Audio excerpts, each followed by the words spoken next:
गपोड़ी बहू। उमा जी की बहू पिंकी को गप्पे मारने की बहुत आदत थी।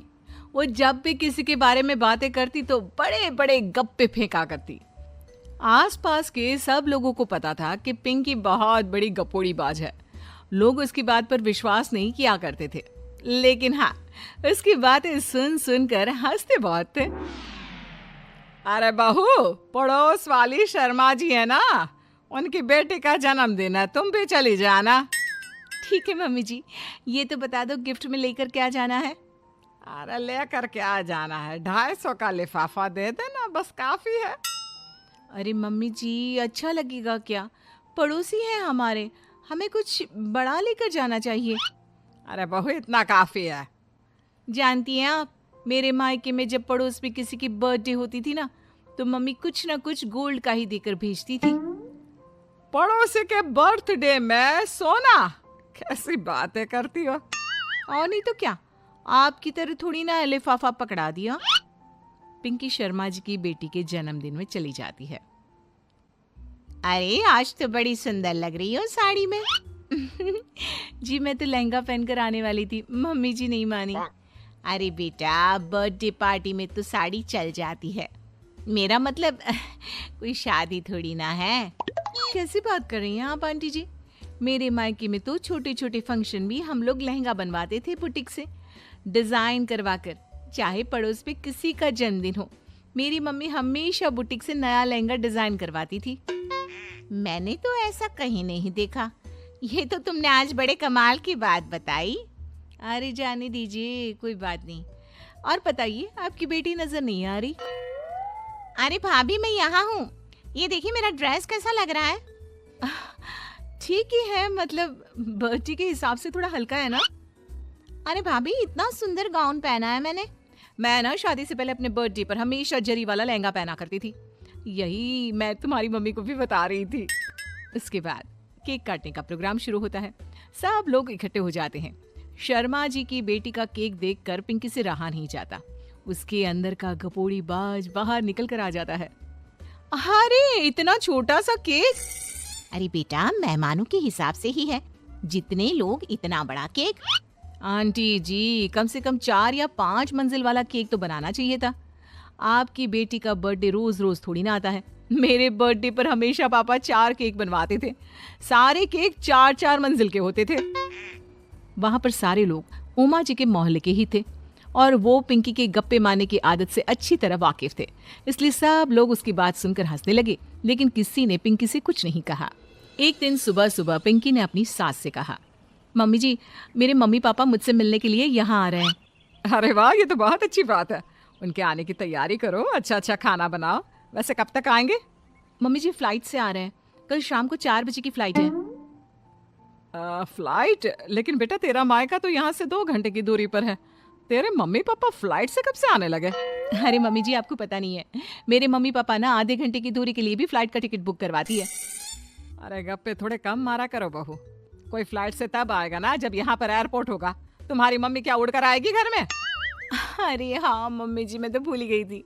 वो क्या ना, मेरे मम्मी पापा हमेशा फ्लाइट से ही ट्रैवल करते हैं, तो मेरे दिमाग से ही निकल गया था। अगले दिन पिंकी के मम्मी और पापा पिंकी से मिलने के लिए उसके घर आते हैं। आइए आइए जी, आपका बहुत बहुत स्वागत है। और समदन जी, हमारी बेटे की कोई शिकायत तो नहीं ना? ठीक से संभाल लिया है ना आपका घर? अरे मेरी बहू बहुत समझदार है, घर का काम बहुत अच्छे तरीके से करती है। बस थोड़ा ज्यादा बोलने की आदत है उसे, आपको परेशान करती होगी ना? बात तो आपकी सही है, उसकी थोड़ा ज्यादा नहीं बहुत ज्यादा बोलने की आदत है। लेकिन कोई बात नहीं, आपकी बेटी दिल की बहुत अच्छी है, बस थोड़ा बोलती ही तो ज्यादा है। पिंकी बेटा, इधर आओ, देखो तुम्हारे मम्मी पापा आए हैं, तुमने इनके लिए खाना तो बना लिया ना? वो क्या है ना मम्मी जी, आपसे एक बात कहनी थी। हाँ हाँ बोलो बहू, क्या बात है, डरने की कोई जरूरत नहीं। वो मम्मी जी, मैंने सोचा मम्मी पापा आए हैं तो खाना बाहर से मंगवा लेती हूँ। अरे कोई बात नहीं बेटा, वैसे भी तुम किचन में काम करने लग जाती तो अपने मम्मी पापा से बात कब करती। बहुत अच्छा किया, अब तुम अपने मम्मी पापा के साथ बैठकर आराम से बात करो, मैं अंदर जाती हूँ। शाम का वक्त जैसे ही दरवाजे की घंटी बजी, 3-4 लोग हाथों में खाने की बहुत सारे पैकेट लेकर उमा जी के घर पहुंच गए। अरे भाई, कौन है आप लोग? लगता है गलत पते पर आ गए। नहीं नहीं माँ जी, हम तो खाने का ऑर्डर डिलीवर करने आए हैं, यहीं से बुकिंग मिली थी। अरे नहीं नहीं, आपको कोई गलत फहमी हुई है। हमारे यहाँ तो 2 ही मेहमान आए हैं। आपके हाथ के पैकेट देखकर लगता है इसमें 50 लोगों का खाना है। माँ जी, आपने सही समझा, खाना तो इसमें 50 लोगों का ही है, क्योंकि हमें ऑर्डर यहीं से 50 लोगों का मिला है। अरे लेकिन इतना सारा खाना, कहीं मेरी बहू ने अपनी गप मारने की आदत के चलते ऐसा तो नहीं कर दिया? ये खाना आप रख लीजिए और हमें हमारे पैसे दे दीजिए। अच्छा, वैसे कितने का बिल बना है? ज्यादा नहीं, बस 10,000 दे दीजिए। उन लोगों की बात सुनकर उमा जी पिंकी को आवाज देकर वहाँ बुलाती है। जैसे ही पिंकी वहाँ आती है, खुश होते हुए उन लोगों को वहाँ पर खाना रखने के लिए कहती है। अरे इतना सारा खाना क्यों मंगवाया बहू? अरे मम्मी जी, मैंने आपको बताया तो था, मम्मी पापा आए हैं तो मैं खाना बाहर से मंगवा रही हूँ। ये बात सही है बेटा, लेकिन 2 लोगों के लिए 50 लोगों का खाना? अरे मम्मी जी, कुछ कम पड़ जाए तो अच्छा थोड़ी ना लगता है, और मेरे मायके में तो ऐसा ही होता है, एक्स्ट्रा खाना मंगवाते हैं हम लोग। तभी पिंकी के मम्मी और पापा वहाँ पर आते हैं। अरे बेटा, एक्स्ट्रा खाना मंगवाने का मतलब ये थोड़ी ना होता है कि 2 लोगों के खाने के लिए 50 लोगों का खाना मंगवा लो। और बेटा, तुम्हारी गप मारने की आदत के चलते 10,000 का बिल आया है। तुम्हें नहीं लगता ये गलत है?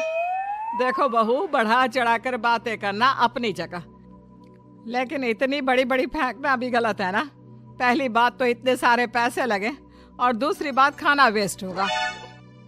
आप लोग ठीक कहते हैं, मैं आज के बाद अपनी इस आदत को कंट्रोल करने की कोशिश करूंगी और अब से गप थोड़ी कम मारा करूंगी।